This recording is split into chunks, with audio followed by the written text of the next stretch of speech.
Hello everyone, welcome to study time with new informative video. Allahabad high court से RO, ARO और computer assistant 2021 की vacancy आई हुई है और इससे संबंधित विद्यार्थियों के बहुत सारे जो सवाल हैं वो लगातार आ रहे हैं। और उसमें से एक सवाल ये है कि इस बार जो परीक्षा का पैटर्न वगैरह है, क्या उसमें कुछ बदलाव हो सकता है और जो पेपर का लेवल है वो कैसा रह सकता है। तो आप सभी को पता है कि नोटिफिकेशन में जो सिलेबस वगैरह है उसके बारे में सीधा सीधा साफ बता दिया गया है कि सिलेबस आपका जो पिछली परीक्षाओं का था सेम वैसा ही रखा गया है और पैटर्न में भी कोई बदलाव नहीं किया गया है। हाँ, आप बात करें कि इसका लेवल कैसा रह सकता है, क्योंकि आपने पिछली हाई कोर्ट की जो परीक्षाएं देखी हैं उसमें अगर आप कट ऑफ की बात करें इलाहाबाद हाई कोर्ट की, तो इसकी जो कट ऑफ है वो 80% के लगभग रहती है। इतनी तो जाती ही है कट ऑफ। क्यों? क्योंकि पहली चीज़ तो है कि इसमें नेगेटिव मार्किंग नहीं होती है। तो जहां आप अगर 120-30 क्वेश्चन सही करते हैं तो नेगेटिव मार्किंग ना होने की वजह से आपके 20-30 और तुक्के में सही हो जाते हैं। तो जो बच्चे जहां 150 तक पहुंच सकते थे और 140 तक पहुंच सकते थे वो 160 के आसपास तक पहुंच जाते हैं नेगेटिव मार्किंग ना होने की वजह से। तो पहली चीज़ तो यहाँ पर ये हो जाती है और दूसरी चीज़ ये हो जाती कि पेपर का जो लेवल है वो काफ़ी आसान आ जाता है। इस वजह से भी जो इजी टू मॉडरेट रहता है तो भी बच्चे जो है अच्छा स्कोर कर लेते हैं और जो आपकी कट ऑफ है वो ज़्यादा चली जाती है। कई चीज़ों पर निर्भर करता है। लेकिन इस बार बच्चों का ये है कि इस बार जो परीक्षा है हाई कोर्ट नहीं करवा रहा है बल्कि एनटीए को टेंडर दिया हुआ है, तो परीक्षा एनटीए करवाएगा।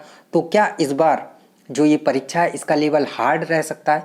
तो देखिए, अभी से ये कह देना कि पेपर आसान आ जाएगा या हार्ड आ जाएगा ये तो बहुत मुश्किल बात है, क्योंकि पेपर हमें नहीं बनाना है, पेपर बनाना है एनटीए को। अब एनटीए और एक चीज़ और कि इस बार एक पेपर नहीं होना है बल्कि कई शिफ्टों में पेपर होना है आपका। तो हो सकता है कोई शिफ्ट आपकी आसान हो सकती है या कोई चीज़ जो शिफ्ट है हार्ड हो सकती है। तो इन सब चीज़ों में आप नहीं कह सकते कि क्या होगा, आप किस शिफ्ट में आप पहुंच जाएं, या सभी शिफ्टों का इजी आ जाए या सभी शिफ्टों का हार्ड आ जाए। लेकिन अगर मेरी आप माने कि पेपर कैसा आना चाहिए, तो निश्चित तौर पर पेपर जो है मॉडरेट से हाई लेवल का रहना चाहिए। क्योंकि जो अच्छे क्वेश्चन रहते हैं, डिफ़िकल्ट क्वेश्चन का मतलब है अच्छे क्वेश्चन, तो अच्छे क्वेश्चन सिर्फ ऐसे विद्यार्थियों को पता होते हैं जिन्होंने अच्छे से पढ़ाई हुई है। बाकी इजी क्वेश्चन तो सभी कर लेते हैं, जिसकी वजह से कट ऑफ इतना ज़्यादा चला जाता है। तो अगर मॉडरेट से लेकर हाई के बीच में क्वेश्चन रहेंगे, कुछ क्वेश्चन इजी भी रहेंगे। अगर पेपर का लेवल ऐसा सेट किया कि मॉडरेट से हाई रहा, तो जो पढ़ाई वाले विद्यार्थी होंगे जिन्होंने कड़ी मेहनत की होगी उनको निश्चित तौर पर सफलता मिलेगी। क्योंकि आसान क्वेश्चन रहेंगे तो वो उस विद्यार्थी के लिए भी आसान होगा जिसने उतना अच्छा से नहीं पढ़ा है, और जिसने बड़ी कड़ी मेहनत के साथ पढ़ा है तो उसके लिए भी आसान हो जाएगा। तो इस वजह से कट ऑफ वगैरह इतनी ज़्यादा चली जाती है। तो अगर मेरे अनुसार अगर देखा जाए तो पेपर जो है अगर मॉडरेट से हाई आता है तो बहुत अच्छा रहेगा, जिससे कि जो पढ़ने वाले विद्यार्थी हैं उनका सिलेक्शन हो। और इजी रहता है तो आपको बता ही दिया है।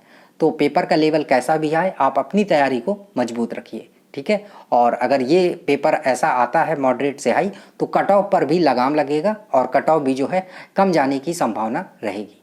सो थैंक यू, मिलते हैं नई इन्फॉर्मेटिव वीडियो के साथ। और अगर आप इस चैनल पर नए हैं तो चैनल को सब्सक्राइब जरूर कर लें। Thank you.